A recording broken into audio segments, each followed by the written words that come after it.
I was like, baby, I'm going to quit. I'm going to quit this and I'm going to go all in this. She's like, no, you're not. Like, no, you're not. You make over $100,000. You have insurance. Like, do not do that. And I'm like, but babe, I could make 300,000, 400. The guy on Instagram told me I could make 600,000, And Oh I was like, man. but I really believed it, and I do well, but she couldn't wrap her head around it. She married a guy who had a job, who we're both walking a very traditional path. We had a third kid on the way, and she's like, there's no way you're going to leave your job, you idiot. And I was like, watch me. All right, guys, welcome back to another episode. I am here joined today by Kevin Torres, Dad Bod Wad himself. I have been following Kevin for a long time on Instagram. I think we were on each other's podcasts a couple years ago. And a friend of mine locally actually works for you, Kevin, which is pretty cool. It doesn't happen a lot in the online space.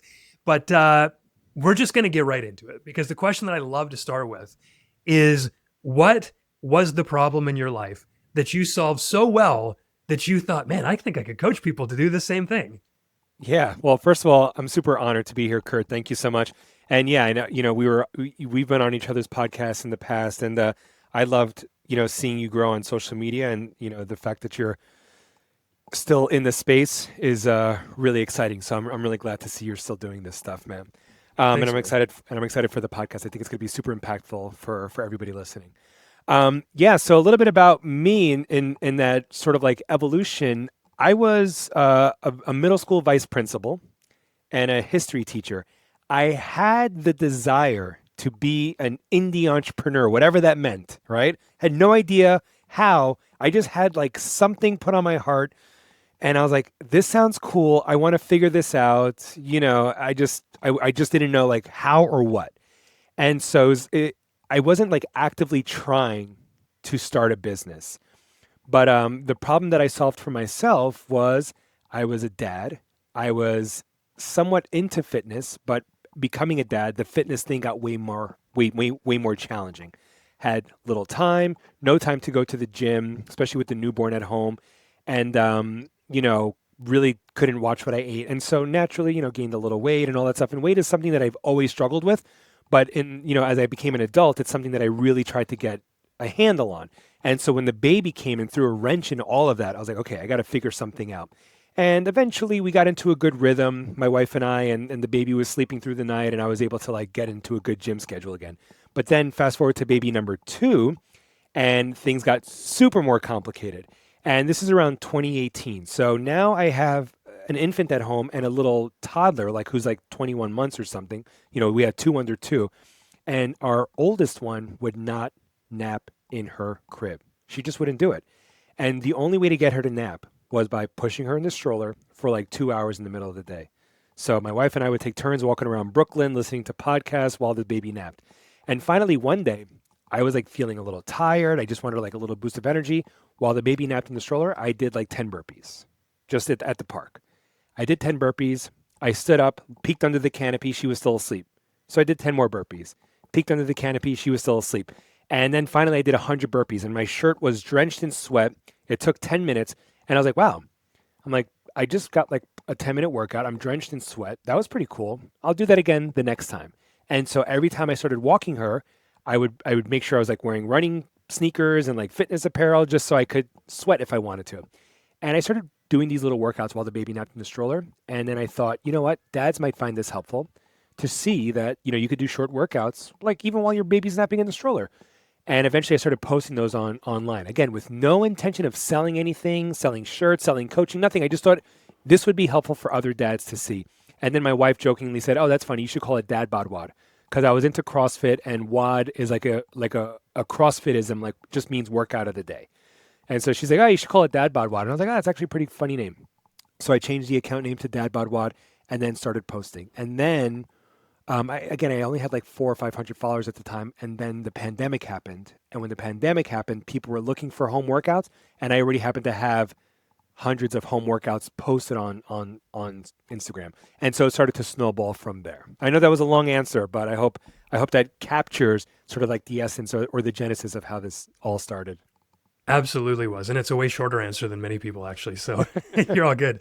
No, I didn't even know that, by the way. Like I just see you posting workout videos all the time, like every day, I think.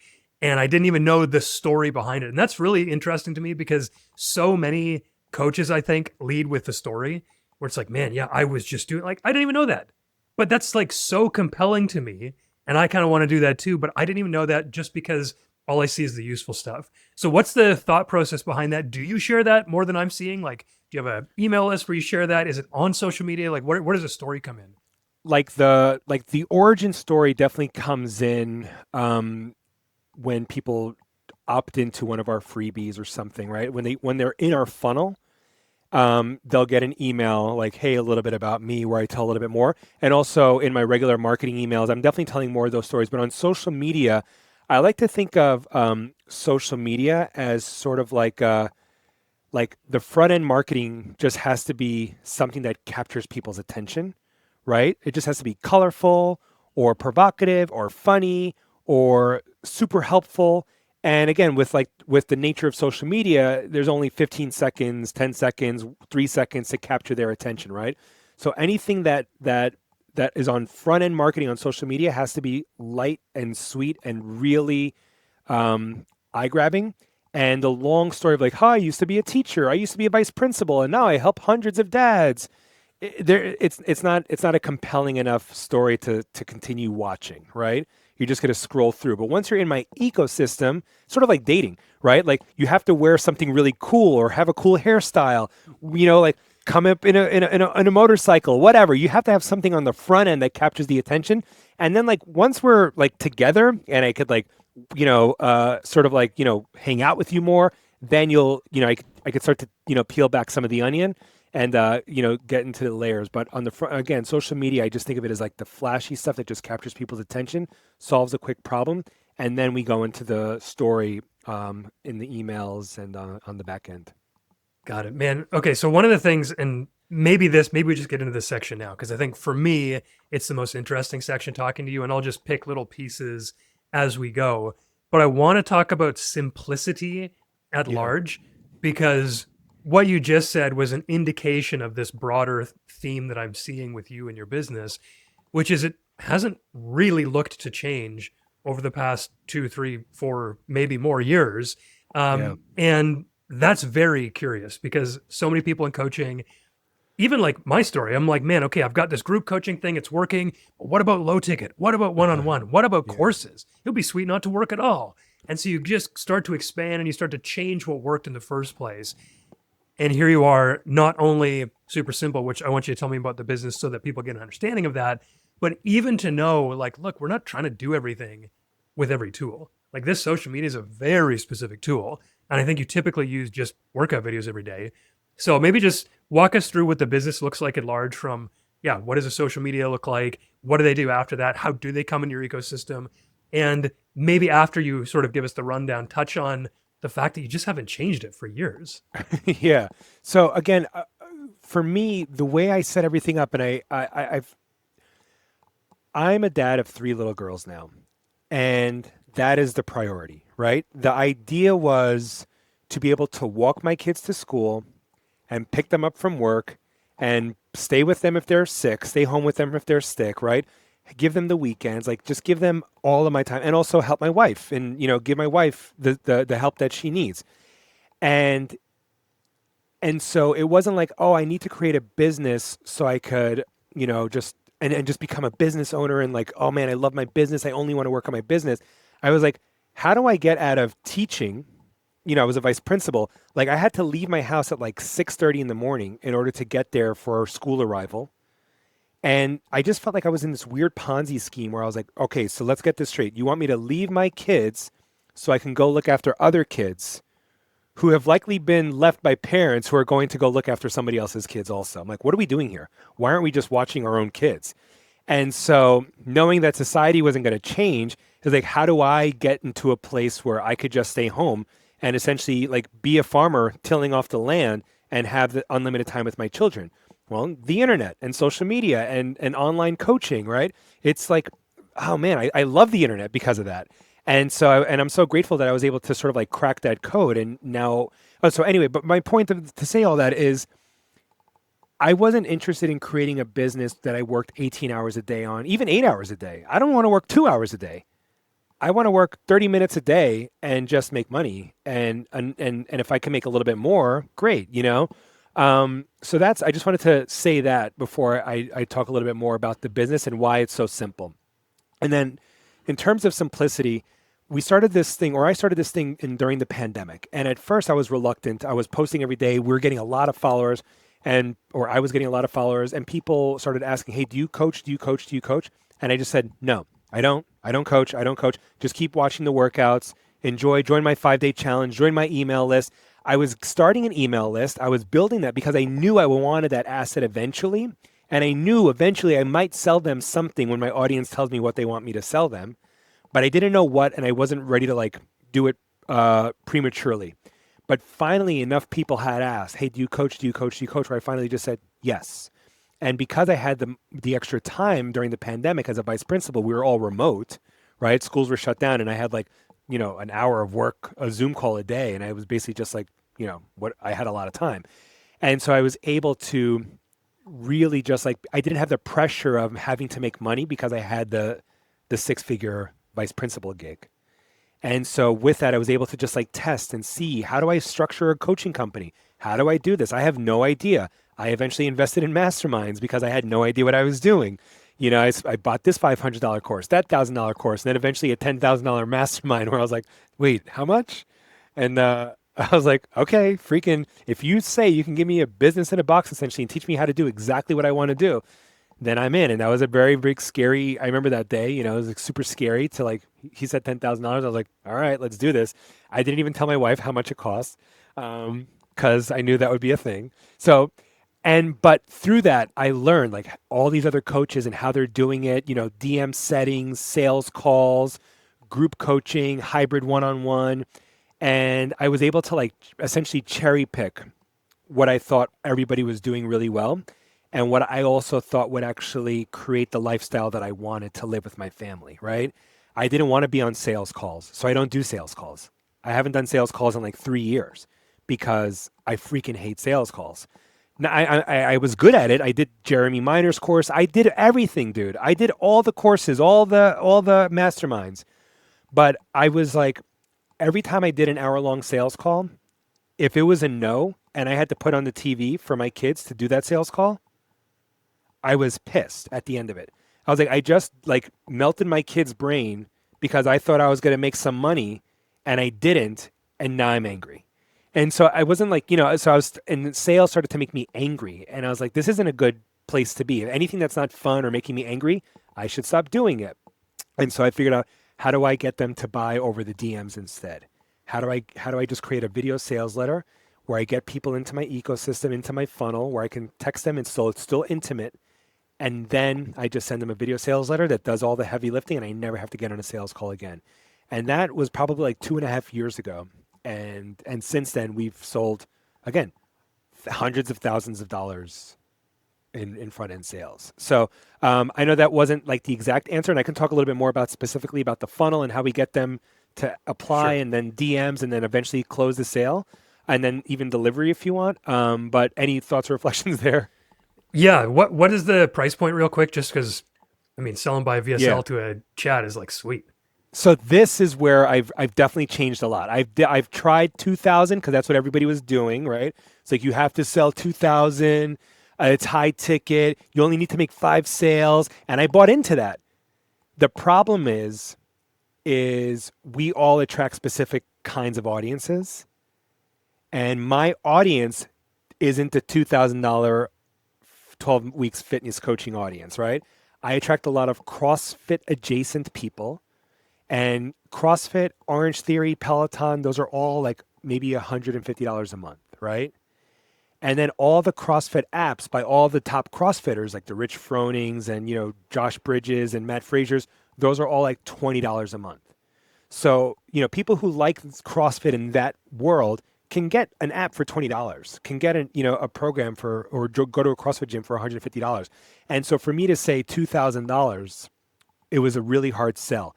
And so my closing rate at the time was probably like 20 or 30%, but all those no's was really negatively impacting me as a sales rep, right? Like I was like, this sucks, this sucks, this sucks. And then my next call would be worse because I was already nervous. And so I was like, okay, let me bring down the price. And I brought it down to 1400. And then I was like, if I can bring down the price and increase the number of testimonials, then I can justify the price again. So I lowered the price and sales started to go up. And then I was like, what if I lower the price a little bit more and get hundreds of testimonials? And and I was really intrigued by that. But once I lowered the price even more, it was like the floodgates opened and people were just like buying. And they were like, I'm in, I'm in, I'm in. We're getting tons of paid in fulls, very few payment plans. And I know the rule of thumb is like if you're getting a lot of paid in fulls, then raise the price. But I was like, no, it's working. This is exactly what I want. It's working. I'm getting, 20, 30 clients a month, and it's working, and they're retaining, and I was hiring. I had two assistant coaches, and they were getting results, and people were retaining, right? And then finally, I want to say like last year, it started to not dry up, but it was much more difficult. I don't know if it was like the audience that I attracted, or I already used up all the people who had money. And so it was like, it was just getting a little bit more difficult. Also the economy, right? Like during the election, everyone was nervous and all this other stuff. And now in the stock market, so I lowered the price a little bit more. So now it's 597 on the front end, but I changed the model in that it goes into auto renewal every month, month to month.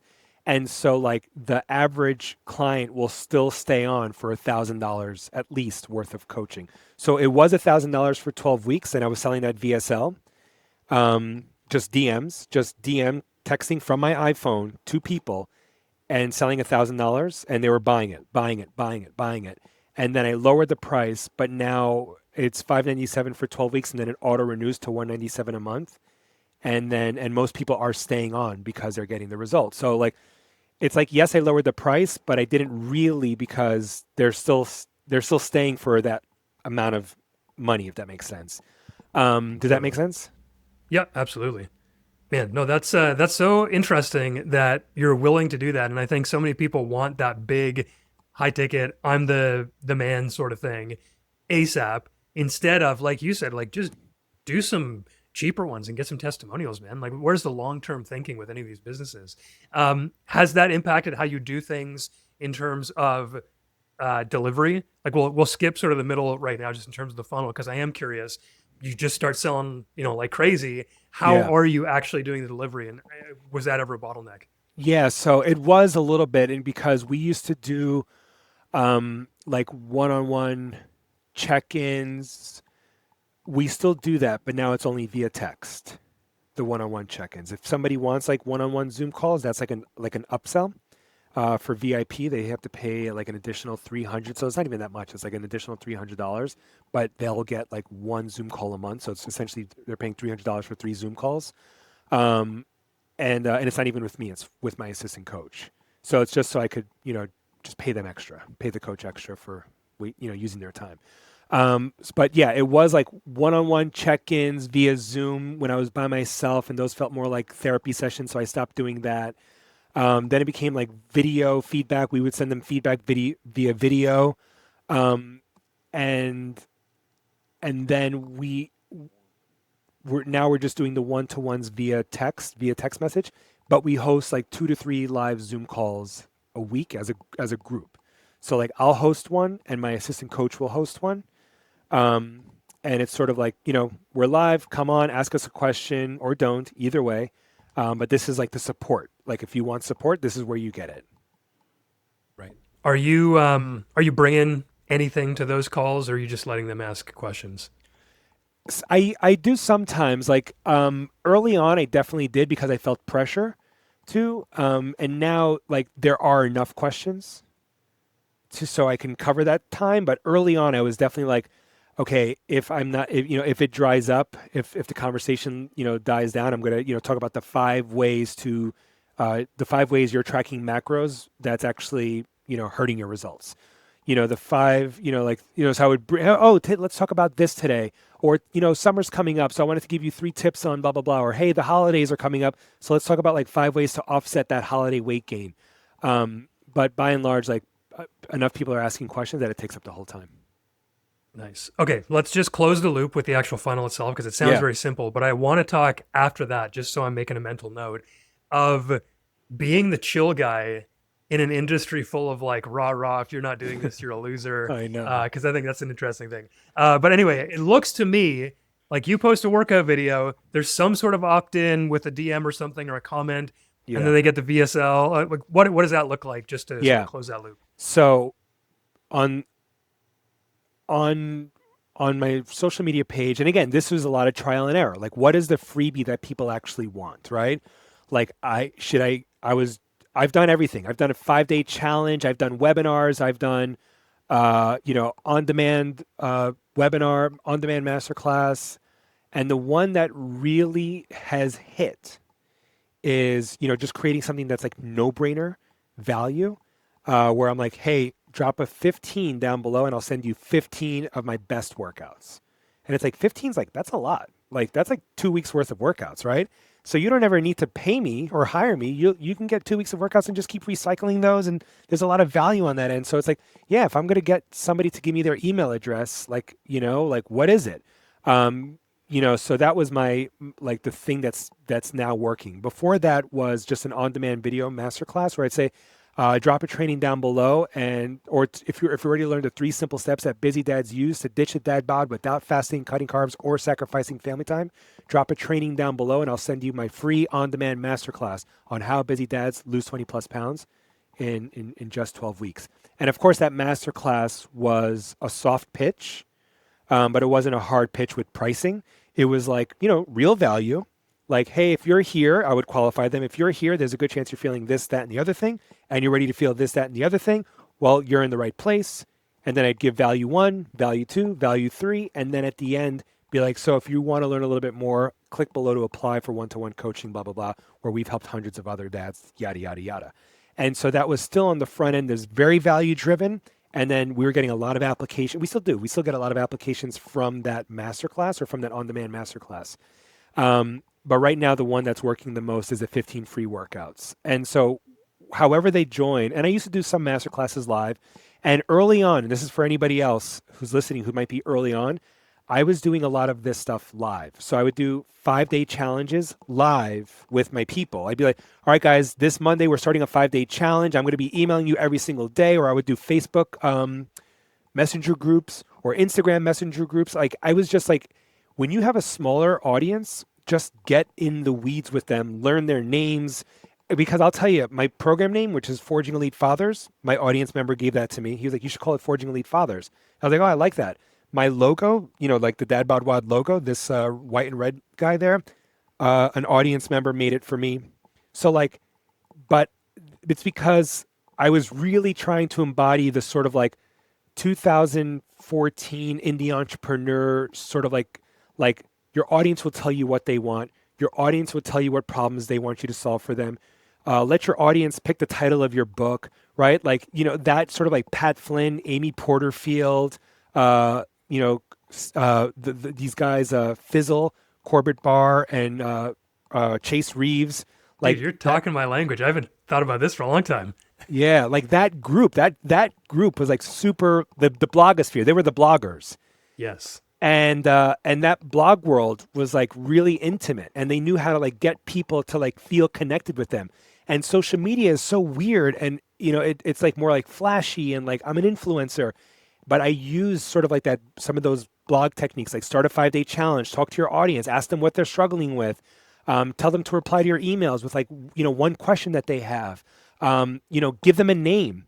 Give your audience a name. If you could give them a name, like, Lady Gaga has like the Monsters, and Taylor Swift have Swifties, right? Like if you can give your audience a name, then they can sort of like form an identity around your brand. And so like all these things from like that 2014 cohort of like indie entrepreneurs I tried to bring. So if anybody's listening who's like somewhat new, like do the 5-day challenges live, host masterclasses live via Zoom. Like, I do a 5 a.m. 5-day challenge where I literally wake up at 5 a.m., go on Zoom, and 20, 30 guys will join me.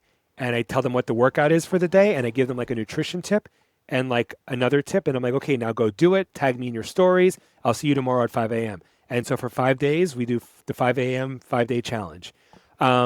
So I haven't done those in a while, but that's how I built that audience and built like this immense trust where people are like, this guy's waking up at 5 a.m. with us. Of course I'm going to buy his program.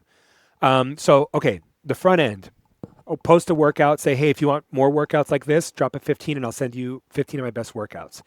Once they opt in, I use ManyChat, which is an automation tool from Instagram, or that is okayed by Instagram and Meta, where if somebody comments, that fires off a message that I've already pre-wrote. Like, hey, thanks so much for letting me know you're interested in that guide. Here's that link. Can't wait to hear what you think.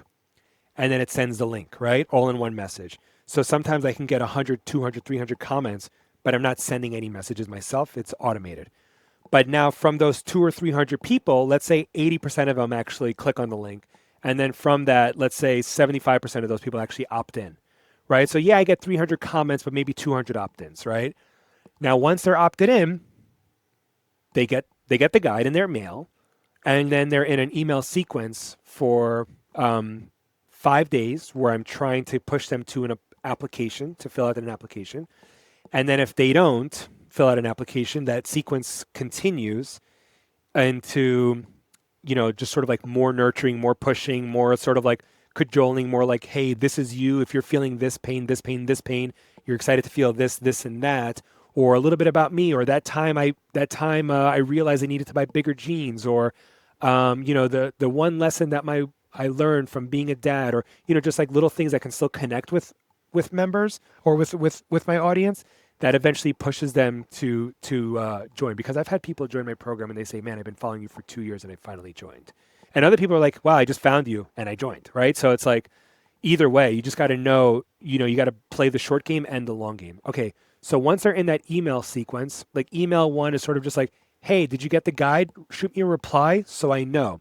And I do that because, email deliverability, if you're getting replies, then Gmail will be like, oh, people like his emails, we'll keep pushing it to the inbox. Then number two is like the number one reason why busy dads can't ditch the dad bod. Right now, I'm sort of like qualifying them and letting them know, like, I see you, I feel you, I know exactly what you're going through. And I also know that you want this, that, and the other thing. Here's how to get it. Then email three might be like a testimonial, like how George lost 30 pounds in just 12 weeks. And then I tell a story about George that connects with my ideal audience, right? I don't get into the specific, like George was a mailman who lived in Nantucket. No, George was a busy dad who struggled with weight. He felt this, he felt that, and he wanted to feel this, that. And we started working together, and now he does. Look at his amazing picture. If you want the same thing, just click to apply. And then 4 and 5 are sort of like the last calls, sort of like, come on, piss or get off the pot. You and I, you've been opening these emails, or you've been following me for a while. It's like, I know you want to do this. Let's do this. And so if at that point they still haven't applied, that's fine. Then they still get a couple more emails, but not on day 6 and day 7. I give them like a 3-day break, 4-day break, and then eventually we'll start hitting them up with more emails.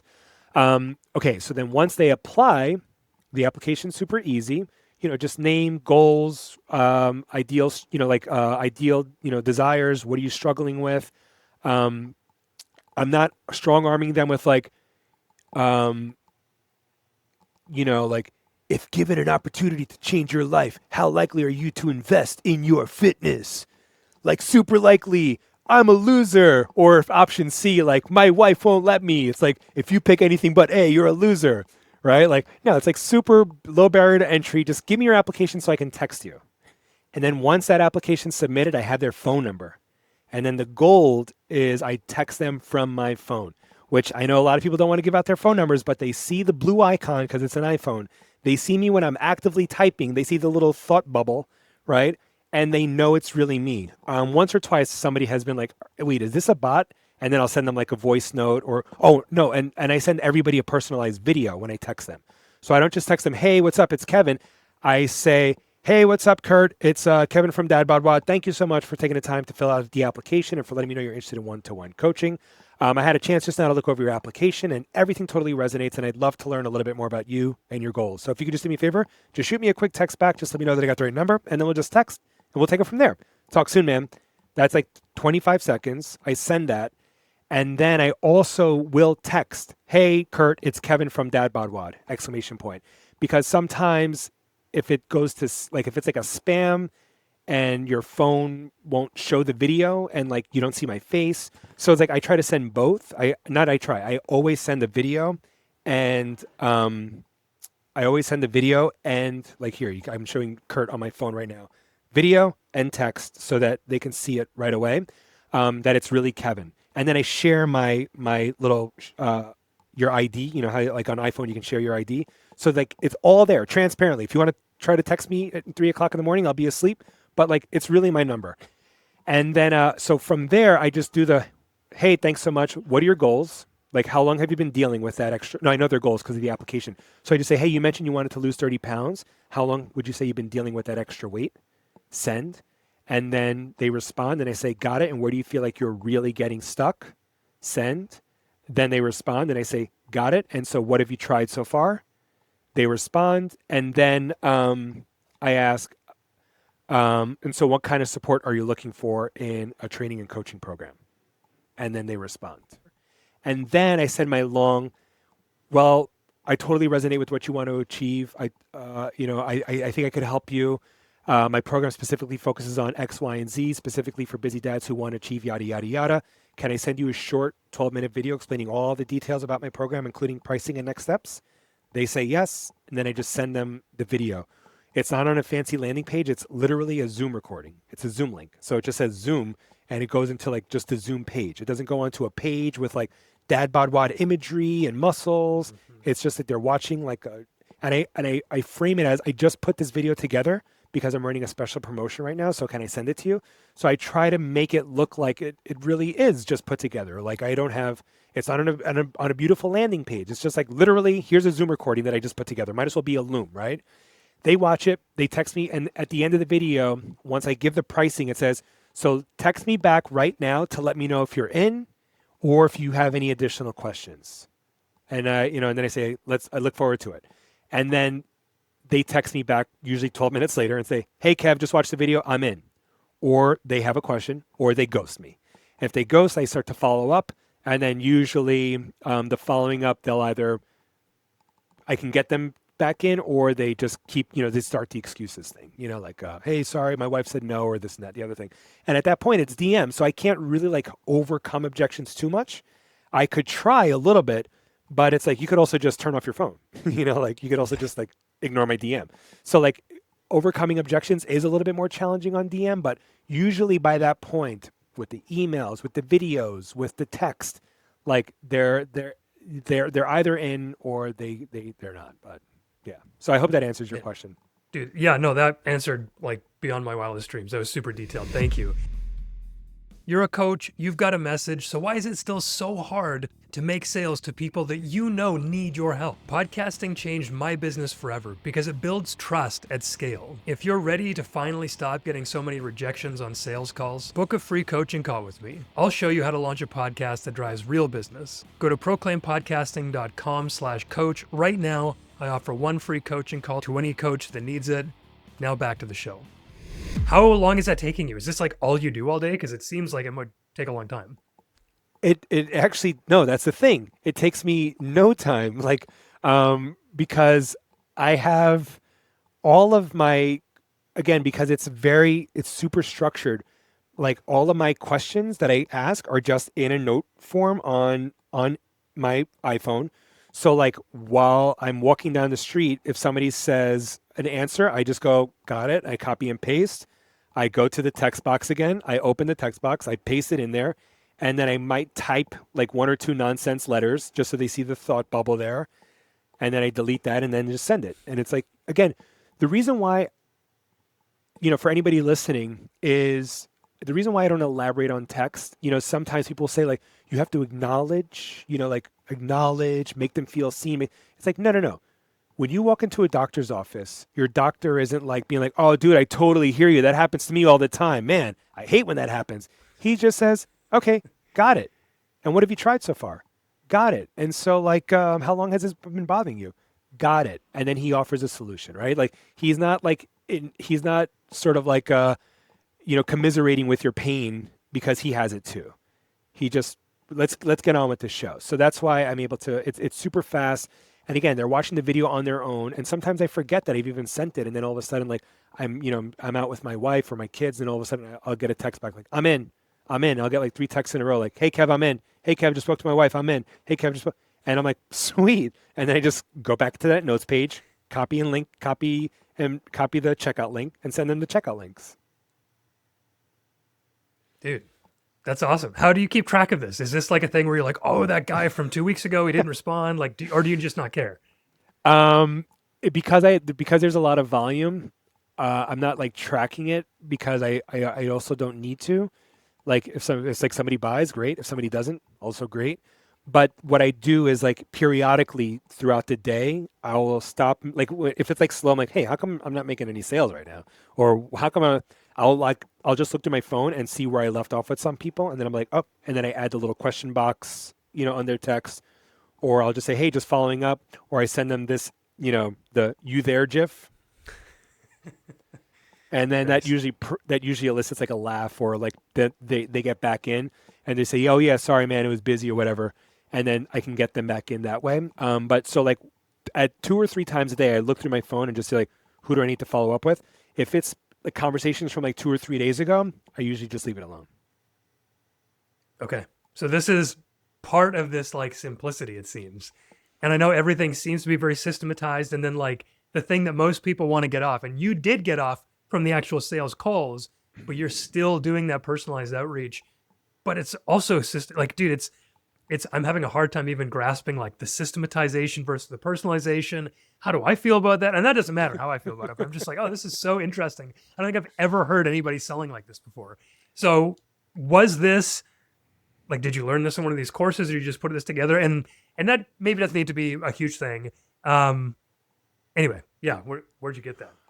I would say like I learned how to do DMing because I was getting people to DM to book to a call, right? Like that was like, you get their application, or in Instagram DMs, you get them to book a call, right? Like, and I hate cold outreach. So that was another thing from 2020 even. I was like, the course that I was in was like DM 100 people a day. And I was like, heck no, I'm not doing that. I'm a professional vice principal. I'm not going to start texting my friends if they want to be coaches. I mean, if they want coaching. So I'm like, that is untenable. But I was, again, because I was following that 2014 blogosphere sort of like model, I was like, audience first, build an audience. And then when you ask them for something, they'll do.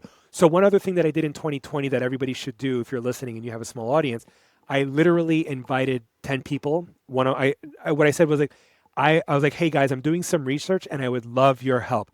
I'm looking to hop on a quick one-on-one call with you. If you could just like answer a few questions, I promise I'm not selling you anything. And in return, you could ask me anything you want about fitness, nutrition, or anything else. You might offer an Amazon gift card or whatever, but that was my pitch was like, I just need your help. And in return, you could ask me anything you want.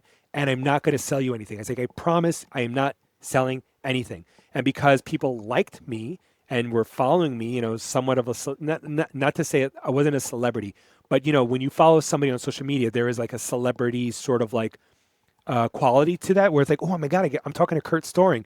Even the first time you and I had a podcast, I was nervous because I was like, I'm talking to Kurt, I was like, I thought this guy was such a freaking authority in this space that I'm like, what am I going to say about being a dad? So like, I was nervous because I thought you were the man. So like, and so like, I leveraged that knowing that my audience would be excited to talk to me. And they did. And I just asked them like, what are your goals? What are you struggling with? And what I learned was like, you have to write down those exact words that they use and then spit it back to them in your marketing, right? Like I can't walk around, and if I put up a post today that said, hey, if you want to get jacked and juicy, like, I don't know if my audience would resonate with that. You know what I mean? If I put up a post that said, hey, if you want a flatter tummy and a bigger booty, I don't know if my audience would resonate with that, right? So it's like, even the words that you use on your marketing materials have to be the words that they use to describe their desires, that they use to describe the problems, that they use to describe, right? So having those 10 conversations, those 10 interviews with those people really helped, because that also, one of my phrases is like, without fasting, cutting carbs, or sacrificing family time came from them. like 3 or 4 people said that exact phrase, and I just like had it in my notebook, check, check, and I would check it every time somebody would say it, and I was like, this phrase needs to be said more on the front end. I need to say, hey, this you could do this without sacrificing family time. That wasn't like a phrase that I had in my mind. You know what I mean? Those weren't my words. It was their words, and then I started using it back at them, and people resonated. So, but your original question was, how did I Just about learn the how'd you come up with DMing? the system. But you know what? I think honestly, man, like that whatever you're saying right now is much more important than that. I was thinking Yeah. as I said it, I was like, you know what? I don't think that was even a good question. So as a podcast host, I was like, but you ended up giving me gold because of that, so I didn't cut it. So anyway, thank you. But I do want to touch on, man, like we're seeing here, if you're reading between the lines, guys, like Kevin's approaching it like a doctor approaches a patient. That's the second time I've heard that in the last 2 days from a coach, by the way. Both coaches are like super chill. So I really appreciate hearing this because like this is where my heart is at as I consider, where are we going from here just in my own business. But you're using their speak back to them because you're not trying to just like be the influencer. You're just trying to help people make a business. And I think for me, and I know for a lot of other guys, I fell into the trap of being dad work Kurt. Like I was the persona. And in a sense, for me, it was hard because I was like, guys, to be a better dad, you got to go all the way down to like foundational faith and this and values and all the other things. And to a degree, I think that's still true. And I was just like, whatever I was talking about, whatever I was thinking about, guys, you got to understand this. Instead of going, what is a very clear problem that I solve? Who am I solving it for? How do they talk about it? And then just be there to help them instead of like, I got to download my entire life on you. And so I don't know if anyone listening can resonate with that, but like that's how I was doing it. And that's why I crashed and burned so hard and just was like, great, I'm done. Peace. So anyway, I've learned a lot, I hope, over the last year and a half.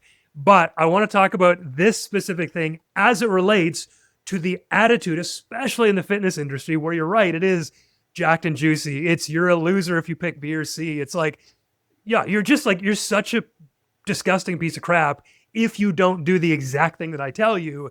And also, Kevin, you should be charging $59.99, not $5.97. Like, Yeah. was that ever something that you were kind of getting into and then steered away from? Where does that come from that you just didn't go that way?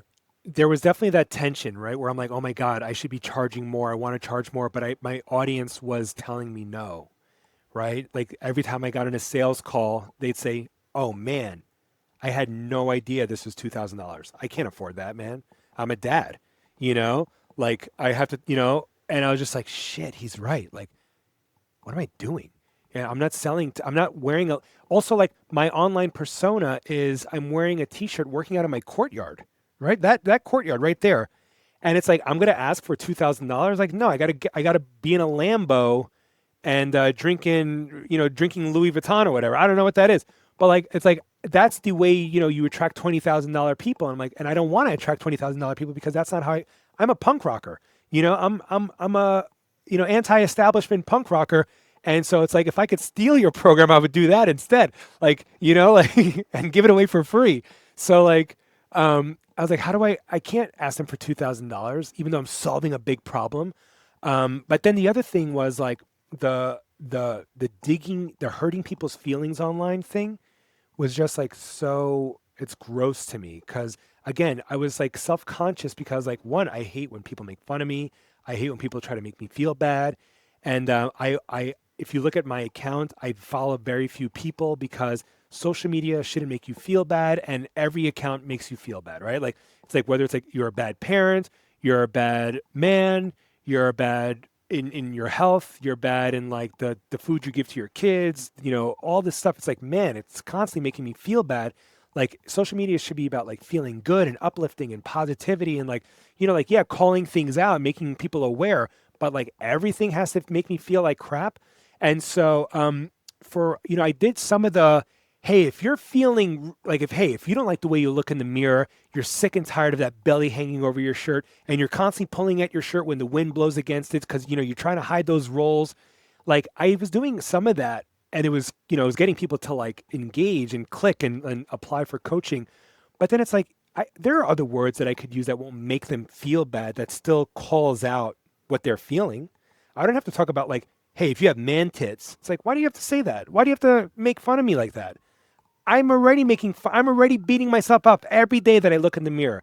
How about you just say like if you don't like the way your shirt fits anymore and you wish you could fit back into those medium shirts that you did in high school, right? Like I know exactly, right? Like then it's like, yes, that is me. You don't need to talk about my boobs or my muffin top in order to for me to understand what you're saying or for me to connect with you. And then the other thing I heard this piece of advice once is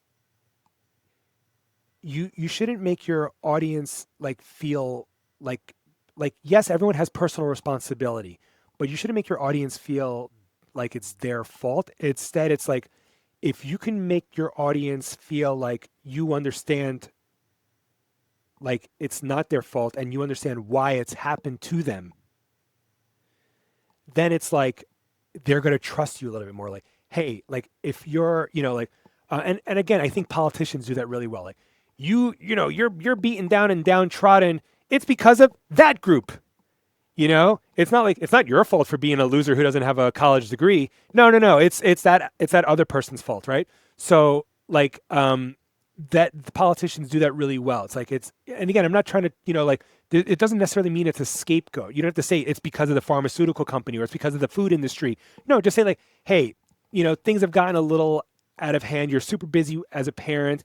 And I get it, you've gained 20, 30 pounds, but it's not your fault. It's because like you're busy. Work is, so it's like, I'm not blaming the boogeyman. We're just saying like this is your reality. It's not necessarily your fault. I know why it's happening to you. And if I understand those three things, then I probably also know how to solve it. Got it. So there's been a lot of stuff in here that is very polished, that's very simple, that's very results oriented, because I think you're doing really well and you have been doing really well. Yeah. Now, humor me. Maybe there's nothing, but has there ever been anything along this journey that's been difficult for you, Kevin? And No, what yeah. has that been, especially if we're just, we got 5 minutes left or whatever? Is there one big lesson or one big failure or one big like, oh man, I wish that I could do that differently, or just struggle that you had to overcome to get to where you're at today? Even the mindset, like, yeah, what has been the coaching journey like with regards to speed bumps? I would say, I want to say it's not one thing. It's so many things. And I'll go through them really quickly. It's like the sort of like comparison, right? Comparing yourself to other coaches, like hearing somebody else had a record month, 70K, 100K. And it's like, where's my 100K month, right? So feeling like comparing myself to other coaches in masterminds that I was a part of, looking at other people's accounts too much and being like, should I be doing that? Should I say that? Should I do that kind of video? That's why I don't follow anybody anymore, because I'm really judgmental in that regard. And I try not to be. And so and I'm like, okay, well, I am. So if I just don't look at those accounts, I won't have those negative judgmental thoughts.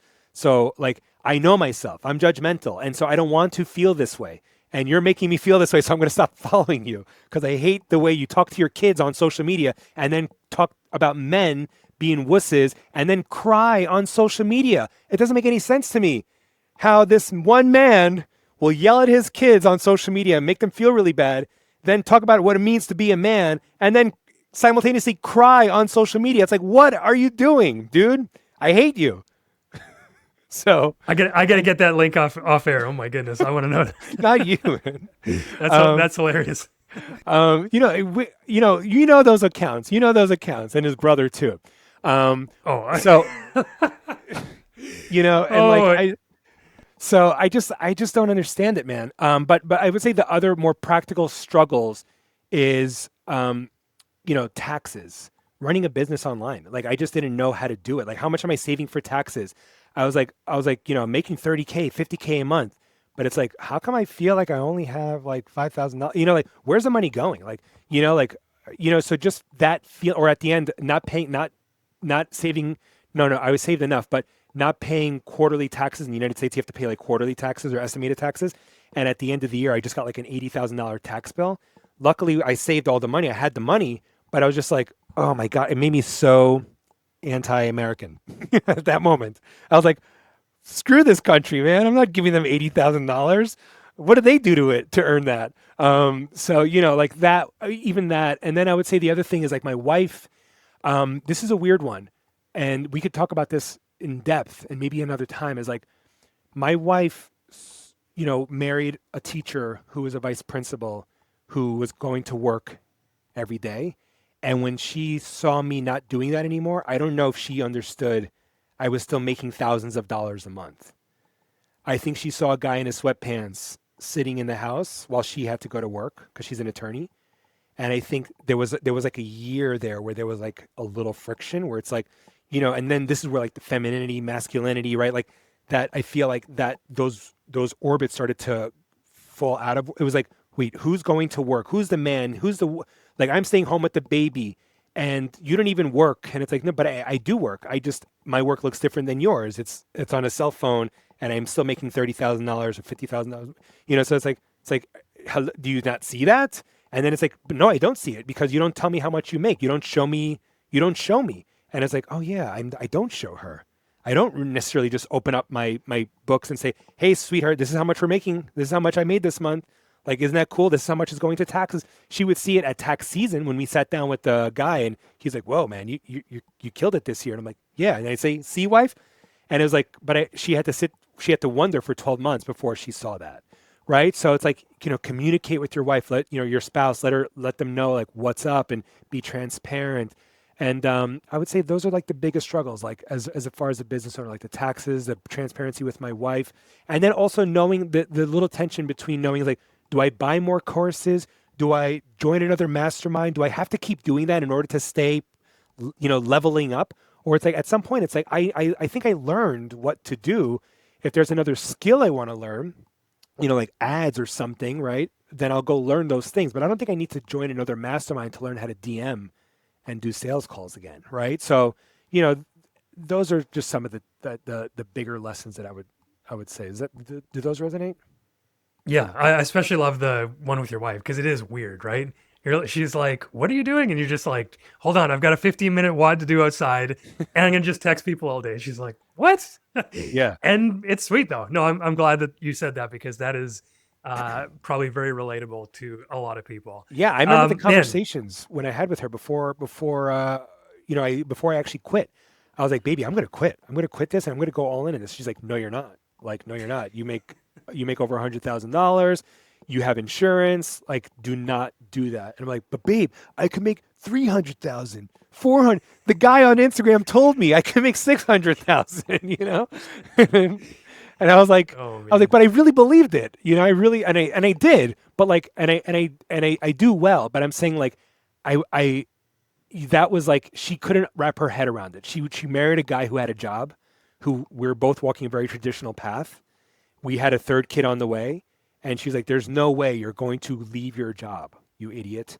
And I was like, watch me. And then I did. And I think there was a lot of resentment there for like a year. Now we're back. We're good. Everything's gone. We were never like super deep in the deep, oh my God, troubled waters. But there was definitely like a year of like a weirdness. Thank God everything is good now. But yeah. man, dude. Well, this is good timing. My video cut out for some reason, so we'll It's just all good. end it here. But anyway, where do you want to send people in case they want to check you out? Go and text you in the middle of the night. Yeah, if anybody wants to just go into my Instagram account and just see how I do some of the front end marketing and the opt-ins, you just go to dadbodwad, WOD, dadbod_wad on Instagram. And yeah, just go check it out. Sweet. Kevin, man, I've really enjoyed this. This has been the Real Coach Show by Proclaim Podcasting. See you guys next week.